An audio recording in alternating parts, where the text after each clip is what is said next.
Hi, it's Rich from Post 16, and this is my VE Day story. Even though you all know I've got a real Yorkshire accent, I was actually born in Kent. It's about 250 miles away from Keighley in a little seaside place called Herne Bay. My dad's from Herne Bay, and his family have lived in the town for a long time. My dad's also a sea fisherman, as was his dad before him, my granddad, and my great-grandfather before him. My tale today is about another member of my dad's family, a man named Alfred Presley. Alfred, surprise surprise, was yet another fisherman. He was well known in Herne Bay. As well as fishing, Alfred used his boat, the Skylark, to run pleasure trips for locals and visitors alike out into the waters of the Thames estuary. He was only a small man. He was only about 5'2", and normally is seen in his Wellingtons, his thick fisherman's jumpers, and his sailor's cap.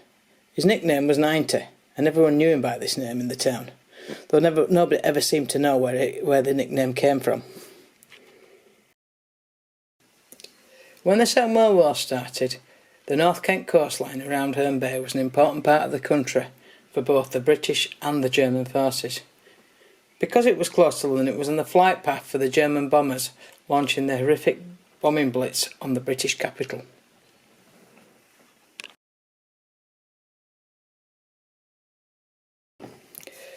To protect London, a sea fort called Shivering Sands was built about 9 miles out from the beaches of Herne Bay. Its anti-aircraft guns targeted the German bombers.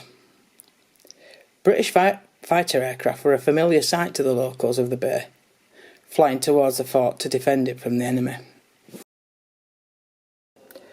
During this time, lots of aircraft on both sides were lost, either by being shot down or crashing in the sea.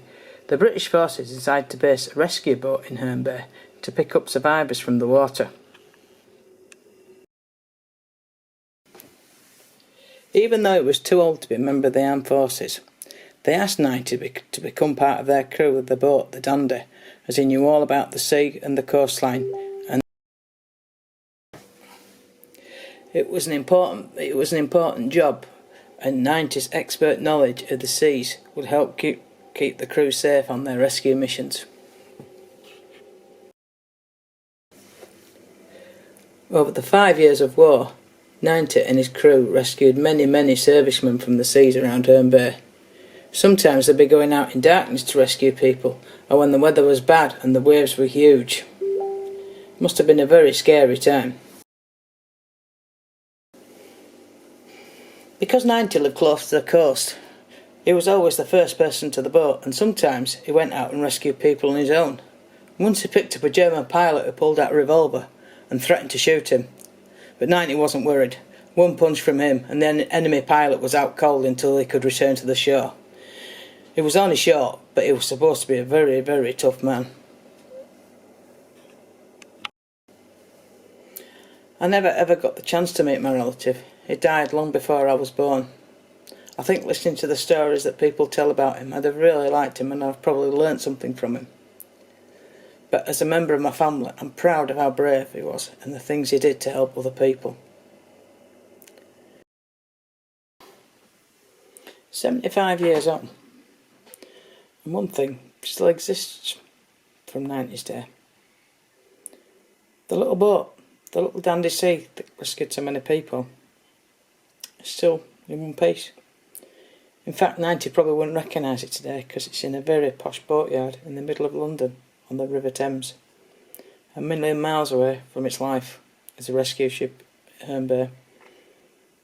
Maybe one day, when I'm down the south, I might nip and see it. It'd be nice to say hello. Anyway, thanks for listening.